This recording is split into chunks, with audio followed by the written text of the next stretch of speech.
Hare Krishna, welcome back to my channel. So friends, ಇವತ್ತಿನ reading ನಿಮ್ಮ ಪರಿಸ್ಥಿತಿಗೆ ಗುರು ರಾಯರ ಸಂದೇಶ ನಿಮಗೋಸ್ಕರ ಏನಿದೆ, ಅವರು ನಿಮಗೆ ಯಾವ ಒಂದು ಸಂದೇಶ ಕೊಡಬೇಕು ಅಂತ ಅನ್ಕೊಳ್ತಾ ಇದ್ದಾರೆ. ಈ ಒಂದು ಸಂದೇಶದಿಂದ ನಿಮ್ಮ ಒಂದು ಲೈಫಲ್ಲಿ ಏನಾದರೂ ಒಂದು ಬದಲಾವಣೆ ಆಗುತ್ತಾ, ಅಥವಾ ಏನು ಆ್ಯಕ್ಷನ್ಸ್ನ ತಗೋಬೇಕು, ಎಲ್ಲಿ ನಿಮ್ಮ ಒಂದು ಮಿಸ್ಟೇಕ್ಸ್ ಆಗ್ತಾ ಇದೆ, ಎಲ್ಲಿ ನೀವು ಸರಿಪಡಿಸ್ಕೋಬೇಕು ನಿಮ್ಮನ್ನು ನೀವು ಅನ್ನೋದ್ರ ಬಗ್ಗೆ ಈ ರೀಡಿಂಗ್ ಆಗಿರುತ್ತೆ. ನೋಡೋಣ ರಾಯರ ಸಂದೇಶ ನಿಮಗೋಸ್ಕರ ಏನಿದೆ ಅಂತ. ಸೊ ವಿಡಿಯೋ ಜನರಲ್ ಆಗಿರುತ್ತೆ, ಕಲೆಕ್ಟಿವ್ ಆಗಿರುತ್ತೆ, ನಿಮ್ಮ ಜೊತೆ ರೆಸನೇಟ್ ಆದರೆ ಮಾತ್ರ ತಗೊಳ್ಳಿ.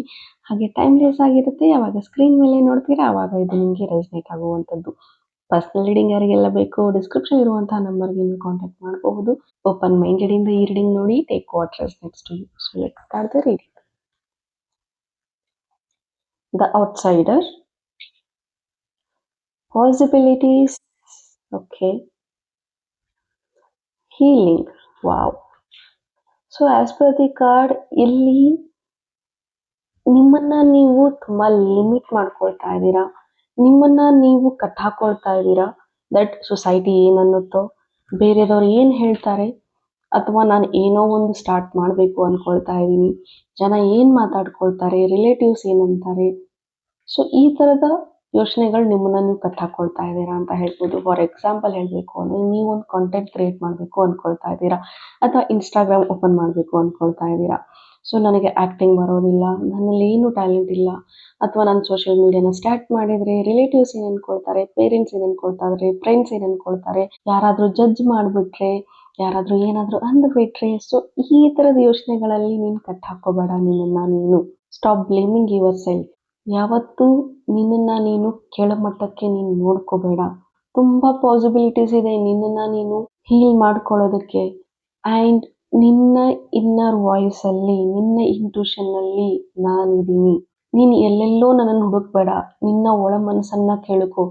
ಆ ಒಳ ಮನಸ್ಸಲ್ಲಿ ನಾನಿದ್ದೀನಿ. ಅದು ನಿನಗೆ ಸರಿಯಾದಂತಹ ದಾರಿ ಅನ್ನೋದನ್ನು ಕೊಡುತ್ತೆ. ಆ್ಯಂಡ್ ಅದು ನನ್ನವರೆಗೂ ತಲುಪೋದಕ್ಕೆ ನಿನಗೆ ಸಹಾಯ ಮಾಡುತ್ತೆ. ಸೊ ನಿನ್ನ ಇನ್ನರ್ ವರ್ಲ್ಡ್ನ ನೀನು ಜಾಗೃತಗೊಳಿಸು, ನಿನ್ನ ಒಂದು ಇನ್ನರ್ ವಾಯ್ಸ್ನ ಕೇಳಿಸ್ಕೊ. ಆ್ಯಂಡ್ ಎಷ್ಟೊಂದು ಸತಿ ನೀನು ನಿನಗೋಸ್ಕರ ತುಂಬ ಪ್ರಾಮಿಸ್ ಅನ್ನೋದನ್ನು ಮಾಡಿರ್ತೀಯ, ಬಟ್ ಯಾವ ಪ್ರಾಮಿಸ್ನು ನಿನಗೋಸ್ಕರ ನೀನು ಫುಲ್ಫಿಲ್ ಮಾಡೋದಿಲ್ಲ. ಬೇರೆದವ್ರಿಗಂದರೆ ನೀನು ಕಂಪ್ಲೀಟಾಗಿ ಮಾಡ್ತೀಯ, 100% ಮಾಡ್ತೀಯ. When it comes to you, ನೀನು ಅಂತ ಬಂದಾಗ ನಿನ್ನನ್ನು ನೀನು ಯಾಕೆ ಇಗ್ನೋರ್ ಮಾಡ್ತೀಯ? ಇಲ್ಲಿ ನಿನ್ನ ಒಂದು ಥ್ರೋಟ್ ಚಕ್ರ ತುಂಬ ಬ್ಲಾಕ್ ಇದೆ, ನಿನ್ನ ಒಂದು ಥರ್ಡ್ ಐ ಚಕ್ರ ತುಂಬ ಬ್ಲಾಕ್ ಇದೆ, ನಿನ್ನ ಸ್ಯಾಕ್ರಲ್ ಚಕ್ರ ಬ್ಲಾಕ್ ಇದೆ, ಸೋಲಾರ್ ಪ್ಲೆಕ್ಸಸ್ ಚಕ್ರ ಬ್ಲಾಕ್ ಇದೆ. ಸೊ ಈ ಎಲ್ಲ ಚಕ್ರಗಳನ್ನು ನೀನು ಹೀಲ್ ಮಾಡಿಕೊಳ್ಳೇಬೇಕು. ಕೆಲವರಿಗೆ ಇಲ್ಲಿ ಕಮ್ಯುನಿಕೇಷನ್ ಪ್ರಾಬ್ಲಮ್ ಇದೆ, ಕೆಲವರಿಗೆ ಡಿಸಿಷನ್ ಮೇಕಿಂಗ್ ಆಗ್ತಾ ಇಲ್ಲ.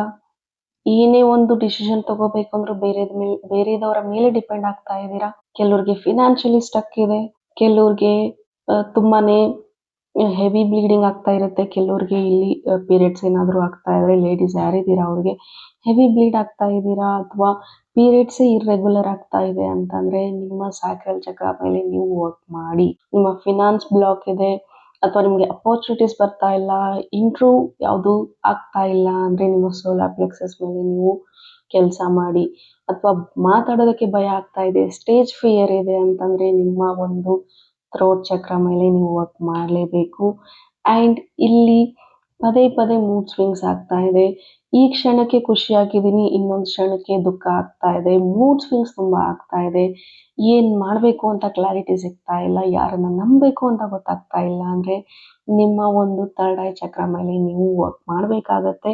ದ ಓನ್ಲಿ ಥಿಂಗ್, ನಿಮ್ಮನ್ನು ನೀವು ಇಲ್ಲಿ ಹೀಲ್ ಮಾಡ್ಕೋಬೇಕು ಅಂತ ಇಲ್ಲಿ ನಿಮಗೆ ಗೈಡೆನ್ಸ್ ಇದೆ. ಆ್ಯಂಡ್ ಅಗೇನ್ ಯೂನಿವರ್ಸ್ ರಾಯರು ಹೇಳೋದು ಒಂದೇ, ನನ್ನವರೆಗೂ ನೀನು ತಲುಪಬೇಕು ಅಂದರೆ ನಿನ್ನನ್ನು ನೀನು ಹೀಲ್ ಮಾಡಿಕೊಳ್ಳೇಬೇಕು. ಎಲ್ಲ ಬ್ಲಾಕೇಜಸ್ನ ನೀನು ರಿಮೂವ್ ಮಾಡಿಕೊಳ್ಳೇಬೇಕು. ಏನು ಜಾಸ್ತಿ ಮಾಡೋದಕ್ಕೆ ಹೋಗ್ಬೇಡ, ಜಸ್ಟ್ ನೀನು ನನಗೆ ಸರೆಂಡರ್ ಆಗು, ಜಸ್ಟ್ ಆ್ಯಕ್ಷನ್ಸ್ ಮಾಡು. ಫಸ್ಟು ನಿನ್ನನ್ನು ನೀನು ಅರ್ಥ ಮಾಡ್ಕೊ. ನಿನ್ನನ್ನು ನೀನು ಅರ್ಥ ಮಾಡ್ಕೊಂಡಾಗ ನಾನು ನಿನಗೆ ಅರ್ಥ ಆಗ್ತೀನಿ, ನನ್ನ ಒಂದು ಪ್ಲ್ಯಾನಿಂಗ್ಸ್ ನಿನಗೆ ಅರ್ಥ ಆಗುತ್ತೆ. ನಾನು ಏನು ಅನ್ನೋದನ್ನು ನೀನು ಅರ್ಥ ಮಾಡ್ಕೋಬೇಕು ಅಂತಂದರೆ ಕಂಪ್ಲೀಟಾಗಿ ಫಸ್ಟು ನಿನ್ನನ್ನು ನೀನು ಅರ್ಥ ಮಾಡ್ಕೋಬೇಕು. ಸೊ ಆ್ಯಕ್ಷನ್ಸ್ ತಗೋ, ಎವ್ರಿ ಆ್ಯಕ್ಷನ್ಸಲ್ಲಿ ಒಂದು ಪಾಸಿಬಿಲಿಟಿನ ಹುಡುಕು. ಆ್ಯಂಡ್ ಈಗ ನಿನಗೆ ಅಪರ್ಚುನಿಟಿ ಸಿಗದೆ ಇರಬಹುದು, ಈಗ ನೀನು ಸೋತಿರಬಹುದು, ಈಗ ನಿನಗೆ ಲೈಫೇ ಮುಗಿದು ಹೋಗಿದೆ ಅಂತ ಹೇಳಬಹುದು. ಎಲ್ಲ ರೀತಿಯ ಒಂದು ನೆಗೆಟಿವ್ ಥಾಟ್ಸ್ ನಿನ್ನಲ್ಲಿ ಇರಬಹುದು. ಬಟ್ ಆ ಎಲ್ಲ ನೆಗೆಟಿವ್ ಥಾಟ್ಸಲ್ಲೂ ಒಂದು ಪಾಸಿಟಿವಿಟಿನ ಹುಡುಕು. ಅಲ್ಲಿಂದ ನೀನು ಎದ್ದೇಳ್ತೀಯ. ನನ್ನಿಂದ ಆಗೋದಿಲ್ಲ, ನನ್ನ ಹತ್ರ ಅದಿದ್ರೆ ಮಾಡ್ತೀನಿ, ಇದಿದ್ರೆ ಮಾಡ್ತೀನಿ. Stop complaining, stop giving excuses. ನೀನು ಎಕ್ಸ್ಕ್ಯೂಸ್ ಕೊಡ್ತಾ ಇದ್ರೆ, ಕಂಪ್ಲೇಂಟ್ ಮಾಡ್ತಾ ಇದ್ರೆ, ನೋ, ನಾನು ನಿನಗೆ ಹೆಲ್ಪ್ ಮಾಡೋದಿಲ್ಲ, ನೀನು ಆ್ಯಕ್ಷನ್ಸ್ ತಗೊಳ್ಳೇಬೇಕು. ಈ ಸಾರಿ ಕಂಪ್ಲೀಟ್ಲಿ ನಿನಗೋಸ್ಕರ ವರ್ಕ್ ಮಾಡಬೇಕು. ನೀನು ಖುಷಿಯಾಗಿದ್ರೆ ಮಾತ್ರ ನಿನ್ನ ಎಲ್ಲ ಒಂದು ಆಸೆಗಳನ್ನ ನಾನು ಪೂರೈಸ್ತೀನಿ. ನನಗೆ ನಿನ್ನ ಖುಷಿ ಮುಖ್ಯ. ನೀನು ದುಃಖದಲ್ಲಿದ್ದರೆ ಕಂದ, ನನಗೆ ನೋಡೋಕ್ಕಾಗೋದಿಲ್ಲ. So heal yourself, surrender to me. ನಾನಿದ್ದೀನಿ ನಿನ್ನ ಜೊತೆಗೆ. ಪ್ರತಿಯೊಂದು ಸೋಲಲ್ಲೂ ಒಂದು ಗೆಲುವಿನ ಒಂದು ಪಾಠ ಇರುತ್ತೆ. ಆ ಗೆಲುವಿನ ಮೆಟ್ಲನ್ನು ಏರಬೇಕು ಅಂದರೆ ಒಂದು ಪಾಠನ ಕಲ್ತ್ಕೊಂಡು ಮತ್ತೆ ಒಂದು ಸ್ಟೆಪ್ನ ಇಡು. ನಿನ್ನ ಕೈ ಹಿಡಿದು ನಾನು ನಡೆಸ್ತೀನಿ. ಬಟ್ ಅವರಂತಾರೆ ಇವರಂತಾರೆ ಅಂತ ನಿನ್ನನ್ನೇ ನೀನು ಕಟ್ಟಾಕೋಬೇಡ. The door is open and opportunities are there. ತುಂಬ ಅವಕಾಶಗಳಿದೆ. ಜಸ್ಟ್ ನಿನ್ನ ಒಂದು ಥಾಟ್ ಏನಿದೆ, ನಿನ್ನ ತಲೆಯಲ್ಲಿದೆ ಅದೆಲ್ಲ. ಅವ್ರು ಅನ್ಕೊಳ್ತಾರೆ, ಇವ್ರು ಅನ್ಕೊಳ್ತಾರೆ, ನನ್ನಿಂದ ಆಗೋದಿಲ್ಲ, ಅದಿಲ್ಲ, ಇದಿಲ್ಲ. It's all in your head. ನಿನ್ನ ತಲೆಯಲ್ಲಿದೆ, ವಾಸ್ತವದಲ್ಲಿ ಯಾವುದೂ ಇಲ್ಲ. ನೀನಷ್ಟು ಓವರ್ ಥಿಂಕ್ ಮಾಡ್ತಾ ಇದೀಯ. ನೀನು ಒಂದು ಚಿಕ್ಕ ಪ್ರಾಬ್ಲಮ್ನ ಇಷ್ಟು ದೊಡ್ಡದಾಗಿ ನೀನೇ ಬೆಳೆಸ್ಕೊಂಡು ಕೂತ್ಕೊಂಡಿದ್ಯಾ. ಅದನ್ನು ಬ್ರೇಕ್ ಮಾಡು. ಎವ್ರಿ ಪಾಸಿಬಿಲಿಟೀಸ್ನ, ಇದನ್ನು ನೀನು ಅವಕಾಶವಾಗಿ ತಗೊಂಡು ನೀನು ಸಕ್ಸಸ್ ಅನ್ನೋದನ್ನು ಕಾಣು. Definitely you will get result. And ನಿನ್ನ ಪರಿಸ್ಥಿತಿ ಏನೇ ಇರಲಿ, ಯಾರನ್ನು ಬ್ಲೇಮ್ ಮಾಡಬೇಡ. ನಿನ್ನ ಪರಿಸ್ಥಿತಿ ಏನೇ ಇದ್ರೂ ಅದಕ್ಕೆ ನೀನೇ ಕಾರಣ ಅಂತ ನೀನು ಒಪ್ಕೋ. ಸೊ ಇದಾಗಿತ್ತು ನಿಮ್ಮ ಗೈಡೆನ್ಸ್. ಹೋಪ್ ನಿಮಗೆ ಈ ಗೈಡೆನ್ಸ್ ಇಷ್ಟ ಆಗಿದೆ ಅಂತ ಭಾವಿಸ್ತೀನಿ. ಇಷ್ಟ ಆಗಿದ್ರೆ ಕಮೆಂಟಲ್ಲಿ ತಿಳಿಸಿ. ಆ್ಯಂಡ್ ಯಾವಾಗಲೂ ಆ ರಾಯರ ಆಶೀರ್ವಾದ ನಿಮ್ಮೆಲ್ರಿಗೂ ಇರಲಿ ಅಂತ ಹೇಳ್ತಾ, thank you. God bless you all.